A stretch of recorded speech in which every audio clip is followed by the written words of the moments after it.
প্রিয় শিক্ষার্থীবৃন্দ, অনলাইন ক্লাসে আমি শিকদার এবিসিটি কলেজের পক্ষ থেকে তোমাদেরকে স্বাগত জানাচ্ছি। আজকে আমাদের পড়ার বিষয় অর্থনীতি দ্বিতীয় পত্রের ৩ নম্বর অধ্যায় বাংলাদেশের শিল্প। এই অধ্যায়ের শিল্প কি এবং বাংলাদেশের অর্থনীতিতে শিল্পের গুরুত্ব বা প্রয়োজনীয়তা নিয়ে আলোচনা করব। প্রথমে আমরা শিল্প কি এ বিষয়ে একটু আলোচনা করি। কোন সমজাতীয় দ্রব্য বা সেবা উৎপাদনে নিয়োজিত সকল উৎপাদনকারী প্রতিষ্ঠান বা ফার্মকে শিল্প বলে। যেমন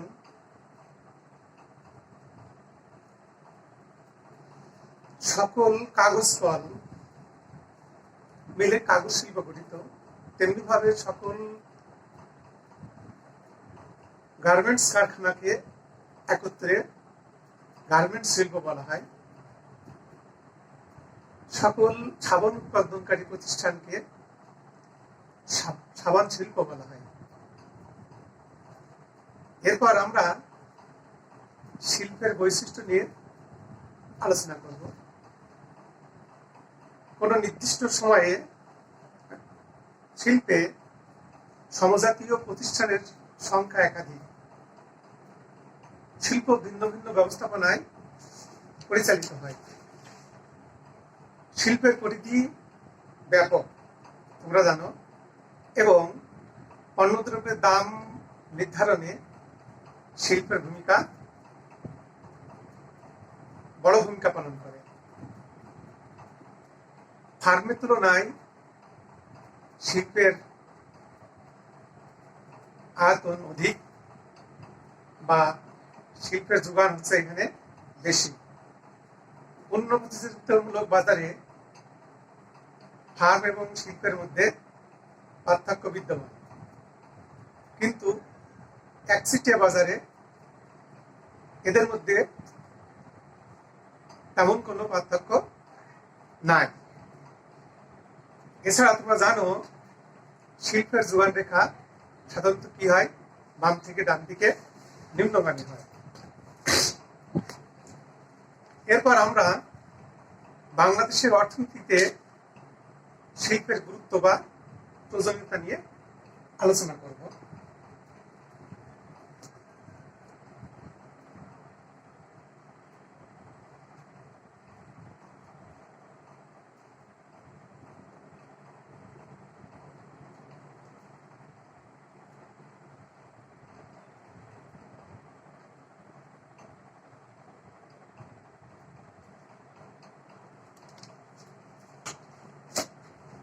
বাংলাদেশ একটি কৃষি নির্ভর উন্নয়নশীল দেশ। তবে কৃষি প্রধান হলেও শিল্পের গুরুত্ব অপরিসীম। পৃথিবীর উন্নত দেশসমূহ যেমন চীন, Japan, America, England, Canada, Australia, Italy, France, New Zealand ইত্যাদি দেশের উন্নতির মূলে রয়েছে দ্রুত শিল্পায়ন। নিচে বাংলাদেশের অর্থনীতিতে শিল্পের গুরুত্ব ব্যাখ্যা করা হলো। দ্রুত অর্থনৈতিক উন্নয়ন। বর্তমানকালে শিল্প উন্নয়ন ছাড়া কোনো দেশের দ্রুত অর্থনৈতিক উন্নয়ন সম্ভব না। একমাত্র কৃষির উপর নির্ভর করে অর্থনৈতিক উন্নতি বা অর্থনৈতিক উন্নয়ন ত্বরান্বিত করা সম্ভব নয়। বিশ্বের উন্নত দেশগুলো শিল্প উন্নয়নের মাধ্যমেই অধিকতর উন্নতি লাভ করেছে। এরপর আমরা কৃষির উন্নয়ন এই পয়েন্টটি নিয়ে আলোচনা করি। কৃষি বাংলাদেশের প্রধান শিল্প, সুতরাং কৃষির উন্নয়ন ছাড়া এদেশের জাতীয় উন্নয়ন কখনোই সম্ভব নয়। কিন্তু শিল্পোন্নয়ন ছাড়া কৃষির উন্নয়ন অসম্ভব। কারণ কৃষির উন্নয়নের জন্য প্রয়োজনীয় উপকরণ বা কাঁচামাল, যেমন রাসায়নিক সার, কীটনাশক, ঔষধ, কৃষি যন্ত্রপাতি ইত্যাদি সরবরাহ শিল্প উন্নয়নের উপর নির্ভর করে।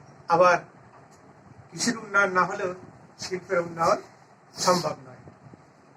এরপর আমরা 3 নম্বর পয়েন্ট, বেকার সমস্যা সমাধান। বাংলাদেশে মোট শ্রমশক্তির প্রায় 1/3 বেকার, তোমরা জানো। অর্থাৎ এদেশে প্রতি বছর শ্রম বাজারে প্রবেশ করে 12 লক্ষ শ্রমিক, কিন্তু কাজ পায় মাত্র 8 লক্ষ শ্রমিক। তাই প্রতি বছর প্রায় 4 লক্ষ শ্রমিক বেকার হয়ে পড়ে। অর্থাৎ মোট শ্রমশক্তির 1/3 বেকার। কিন্তু শিল্প উন্নয়ন ছাড়া কখনোই শ্রমিকদের কর্মসংস্থানের সুযোগ সৃষ্টি করা সম্ভব নয়। তাই শিল্প উন্নয়নের মাধ্যমে কর্মসংস্থানের সুযোগ সৃষ্টি করতে হবে। সৃষ্টি করতে পারলেই বেকার সমস্যার সমাধান সম্ভব হবে। এরপর পয়েন্ট, কৃষির যান্ত্রিকীকরণ। বাংলাদেশ কৃষি প্রধান হলেও জমির উৎপাদন ক্ষমতা অন্যান্য দেশের তুলনায় অনেক কম। যেমন অস্ট্রেলিয়াতে 1 মণ আখে 16 কেজি চিনি হয়, আর আমাদের দেশে সেখানে 1 মণ আখে মাত্র 4 কেজি চিনি উৎপাদন হয়। এই জন্য কৃষির সর্বাত্মক আধুনিকরণ বা যান্ত্রিকরণ একান্ত প্রয়োজন। কিন্তু যান্ত্রিকরণের সর্বাত্মক কর্মসূচি গ্রহণ করা হলে বেকার সমস্যার আরো মারাত্মক আকার ধারণ করবে। শিল্পের দ্রুত উন্নয়নই কেবল এই সমস্যার সমাধান দিতে সক্ষম। কৃষির উন্নয়নের সীমাবদ্ধতা। বাংলাদেশ অর্থনীতিতে কৃষি একটি অপরিহার্য অঙ্গ, কিন্তু কৃষির উন্নয়নের দ্বারা এদেশের সামগ্রিক উন্নয়ন সম্ভব নয়। কারণ কৃষিকার্যের পরিসর অতিশয় ক্ষুদ্র, চাষের জমি যোগান কম বা সীমাবদ্ধ, কৃষিতে ক্রমহ্রাসমান প্রান্তিক উৎপাদন বিধি কার্যকর। ক্রমহ্রাসমান প্রান্তিক উৎপাদন বিধি বলতে কি, তোমরা ফার্স্ট পার্টে জেনেছো, একই পরিমাণ জমিতে বা নির্দিষ্ট পরিমাণ জমিতে যে হারে শ্রম এবং মূলধন নিয়োগ করা হয়, উৎপাদন সেই হারে না বেড়ে তার থেকে কম হারে বা আনুপাতিক হারে বৃদ্ধি পায়। তবে আমরা সেই নিয়মকে বলতে পারি ক্রমহ্রাসমান উৎপাদনের নিয়মকে বলতে পারি আমরা ক্রমহ্রাসমান প্রান্তিক উৎপাদন বিধি। এই বিধি আছে কৃষিক্ষেত্রে কার্যকর। ফলে নির্দিষ্ট একটি সীমানার বাইরে কৃষির উন্নয়ন গতি কি হয়, স্তব্ধ হতে পারে বা হয়ে যায়। এমত অবস্থায় দেশের সার্বিক অর্থনৈতিক উন্নয়ন এবং দেশের বৃহত্তর স্বার্থে কৃষির উন্নয়নের পাশাপাশি শিল্পের উন্নয়ন অপরিহার্য। এরপরে পয়েন্ট নিয়ে আমরা আলোচনা করব, কৃষির উপর নির্ভরশীলতা হ্রাস। তো প্রিয় শিক্ষার্থী, আমরা এই পয়েন্টটা নিয়ে আলোচনা করি। কৃষি প্রকৃতির জোয়া খেলা। প্রকৃতি যদি সদাই হয় তাহলে কৃষির উৎপাদন ভালো হয়, আর প্রকৃতি যদি সদাই না হয় তাহলে কৃষির উৎপাদন ভালো হয় না। অর্থাৎ এর উৎপাদন সময় সাপেক্ষ এবং অনিশ্চিত। কিন্তু শিল্পের উৎপাদন কম সময় সাপেক্ষ, অর্থাৎ অল্প সময়ে শিল্প উৎপাদন সম্ভব এবং ঝুঁকি কম। অথচ এখনো প্রায় 60 থেকে 70% লোক প্রত্যক্ষ বা পরোক্ষভাবে কৃষির উপর নির্ভরশীল। কৃষির উপর এই ভয়ঙ্কর নির্ভরশীলতাকে দূরীকরণ করতে শিল্পের উন্নয়নের কোনো বিকল্প নাই। এরপর আমরা কৃষির উপর জনসংখ্যা হ্রাস, এই পয়েন্ট নিয়ে আলোচনা করি। ক্ষুদ্র আয়তনের দেশে বিশাল জনগোষ্ঠী, অর্থাৎ আমাদের দেশের জনসংখ্যা অনেক বেশি। আমাদের জনসংখ্যা বৃদ্ধির হার 1.37। যতই দিন যাচ্ছে ততই জমির উপর জনসংখ্যা চাপ বাড়ছে। তাই কৃষি ছাড়া অন্যান্য ক্ষেত্রে আরো নিয়োগের সুবিধা সৃষ্টি করা দরকার বা প্রয়োজন। শিল্প উন্নয়নই এর বিকল্প ব্যবস্থা। অর্থনৈতিক স্থিতিশীলতা, এই পয়েন্টটি নিয়ে আমরা আলোচনা করবো। প্রিয় শিক্ষার্থীবৃন্দ, বিভিন্ন প্রাকৃতিক দুর্যোগের কারণে উৎপাদনের অনিশ্চয়তার সৃষ্টি হয়। খরা, ঘূর্ণিঝড়, জলোচ্ছ্বাস ইত্যাদি। কিন্তু শিল্পজাত দ্রব্য উৎপাদনে এরূপ কোনো অনিশ্চয়তা নাই। সুতরাং দ্রুত শিল্পায়ন দ্বারা বাংলাদেশের অর্থনীতিকে অনিশ্চয়তার হাত থেকে রক্ষা করা যায়। অর্থাৎ দেশ শিল্প উন্নত হলে অর্থনৈতিক স্থিরতা বজায় থাকে। প্রাকৃতিক সম্পদের সুষ্ঠু ব্যবহার, এই পয়েন্টে নিয়ে একটু আলোচনা করি।